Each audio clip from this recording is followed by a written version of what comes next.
영국에 살고 있는 에이미와 스테판 부부는 부부금실이 좋아 넷째를 임신하게 되었습니다.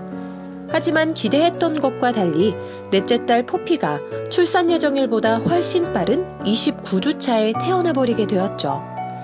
일명 미숙아로 태어난 포피는 각종 합병증에 시달려야 했고 인큐베이터 생활을 하게 됩니다.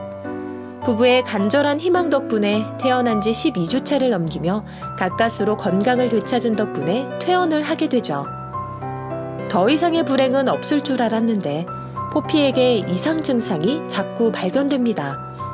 밥을 먹을 때 음식물을 자꾸 흘리는 것은 물론 또래의 아이들과 행동이 너무 달랐습니다.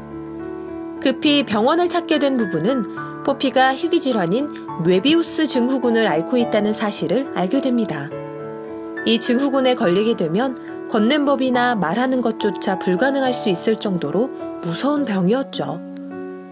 하지만 희망의 끈을 놓지 않았던 부부는 포피에게 열심히 걷는 법과 말하는 법을 가르쳤습니다.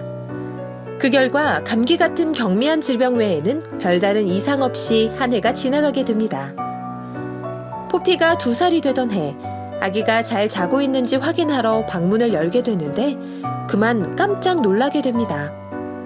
포피가 전과 달리 숨을 가쁘게 내쉬었던 것이죠. 급히 병원으로 이송된 포피는 한 차례 고비를 넘겼습니다. 이후 건강을 회복하다 또다시 병원에 입원하게 되는 악순환을 반복하게 된 포피. 급기야 의사는 포피가 살 수 있는 가망이 거의 없을 것이라는 말을 하게 됩니다. 지난 2년간 극진히 보살폈는데도 불구하고 이렇게 떠나보내야 하다니 부부는 너무 괴로웠습니다. 포피와 함께하는 마지막 크리스마스가 될지도 모른다는 생각에 가족을 모두 불러 모은 부부. 경건한 분위기에서 크리스마스 파티를 하고 있던 와중에 큰딸인 메이 씨가 포피에게 다가갑니다.